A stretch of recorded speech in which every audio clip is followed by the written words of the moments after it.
Hello everyone, good morning. कैसे हैं आप लोग? उम्मीद है सब मजे में होंगे। तैयारी सबकी बहुत अच्छी चल रही होगी। आज हम बात करेंगे एविडेंस एक्ट का पार्ट 2। स्टार्टिंग में हमने डेफिनेशन क्लोज वगैरह कर लिए थे, कुछ सेक्शन किए थे, उससे आगे बढ़ते हैं। टाइम बहुत कम है, एपीओ का एग्जाम आने वाला। आज कोशिश करेंगे 50% या फिर पूरा ही एविडेंस एक्ट कंप्लीट हो जाए, हमारा भारतीय साक्ष्य अधिनियम। चलिए शुरुआत करते हैं। क्या किया था हमने?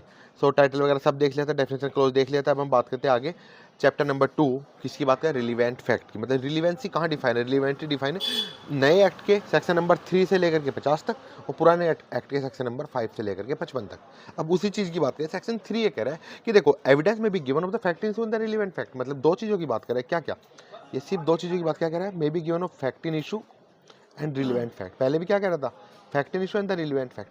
कि एविडेंस जब भी आप दोगे, सिर्फ या तो फैक्ट इन इशू का दोगे या रिलीवेंट फैक्ट का, उसके अलावा इधर उधर के एविडेंस से कोई मैटर नहीं करता। जैसे आपने वो देखी जोली एलएलबी फर्स्ट, उसमें क्या कहते हैं जज साहब? ये कहते हैं, जॉली साहब मैं जानता हूँ पहली हेयरिंग में पता लग जाता है कौन अपराधी कौन नहीं, लेकिन मेरे पास ढंग का एक पेपर नहीं आता, फाइलों के छट्टे लग जाते हैं जिनकी जरूरत भी नहीं है। तो मतलब क्या ना क्या चले कि रिलीवेंट फैक्ट की। अब रिलीवेंसी और एडमिसिबिलिटी दो चीज़ें अलग अलग हैं। रिलीवेंसी कहाँ है?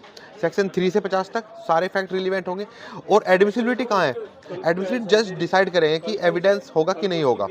ठीक है, समझ आया? उसके बाद हम आगे बढ़ते हैं। सेक्शन नंबर 4 ये कह रहा है कि देखो, सेक्शन नंबर 4 क्या कह रहा है कि forming part of the same transaction. मतलब क्या है? Forming part of same transaction, कि जो सेम ट्रांजेक्शन के भाग हैं वो सब रिलीवेंट होंगे।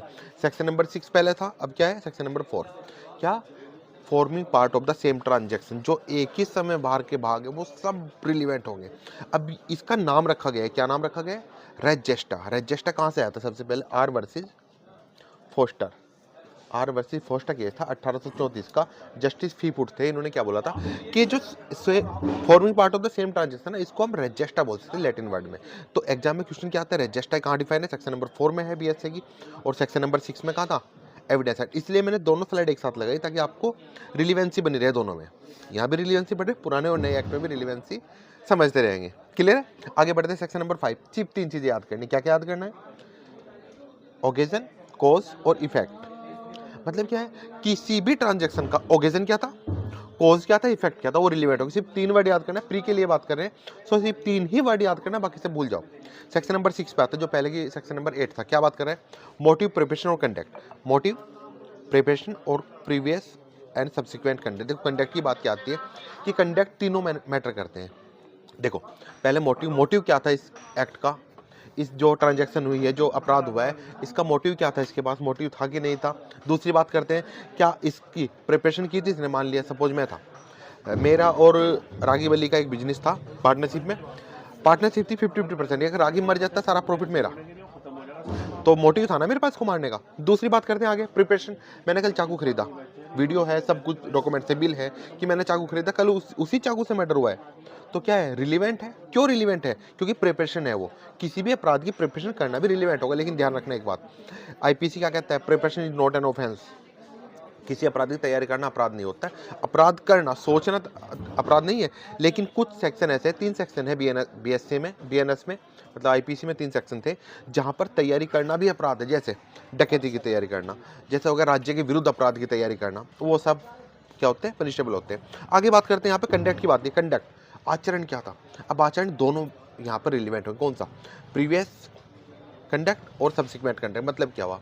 आज मैं रमेश को धमकी दे गया हूँ कि बेटा कल ऑफिस में नहीं दिखेगा तो, और शाम को मर्डर हो जाता है, तो क्या वो मेरा आचरण रिलीवेंट होगा कि नहीं होगा? वो यहाँ पर बता रहा है कि रिलीवेंट होगा अकॉर्डिंग टू सेक्शन 6। दूसरा, सब्सिक्वेंट कंडक्ट। कल मर्डर हुआ रमेश का और कल से मैं गायब हूँ। या फिर एक case Agnu Nagesh versus state of Bihar 1961। वो क्या कहता है? क्या हुआ था कि किसी ने बताया कि भाई साहब पुलिस ढूंढ रही है किसको, जिसने गोपाल को मारा था, और तब से मैं देखा उठ के भाग गया वहां से, गायब वहां से। मतलब क्या है? मेरा सब्सिक्वेंट कंडक्ट है। प्रीवियस कंडक्ट और सब्सिक्वेंट कंडक्ट दोनों रिलीवेंट होते हैं। प्री का क्वेश्चन यही है। पहली बात क्या है? मोटिव सबसे ज्यादा पूछा जाता है, प्रिपरेशन पूछी जाती है, फिर कंडक्ट होता है। कंडक्ट कौन सा रिलीवेंट है? A point previous conduct, B point subsequent conduct, C point A और बी सही, D point none of the above. तो याद क्या रखना है? कौन सा कंडक्ट रिलीवेंट है? दोनों कंडक्ट रिलीवेंट होते हैं, प्रीवियस कंडक्ट भी और सब्सिक्वेंट कंडक्ट भी। आज कंप्लीट एविडेंस एक्ट करेंगे ईश्वर ने चाहा तो। चलिए आगे सेक्शन 7 क्या कह रहा है?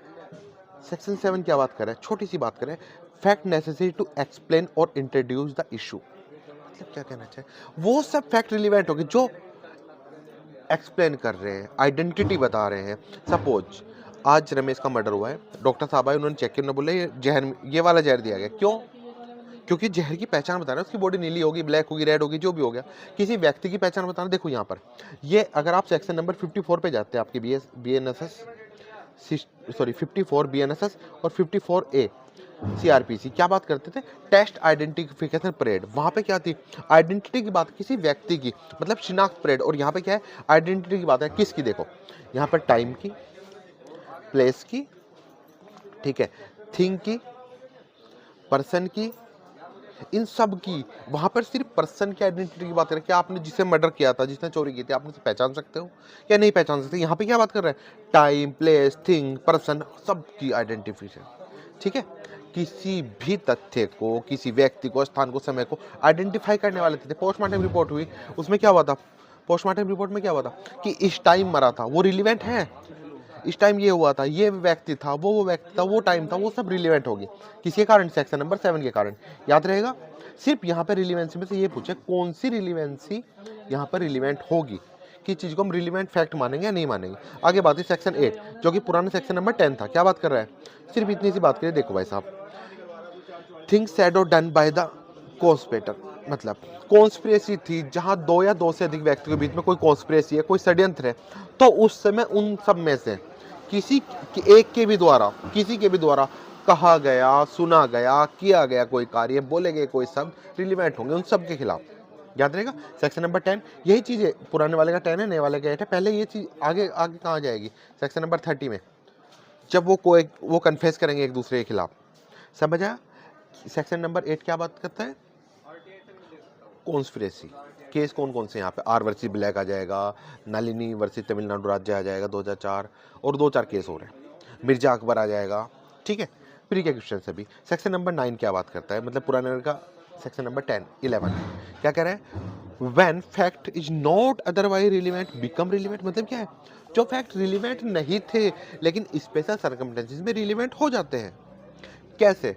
सपोज आप नॉर्मल सी बात देखो, बात चल रही है, ये रमेश था, ये रमेश है, रमेश ने गोपाल को मारा है कि नहीं मारा? ये गोपाल पड़ा है, देखो यहाँ पर। क्या रमेश ने गोपाल को मारा है कि नहीं मारा है?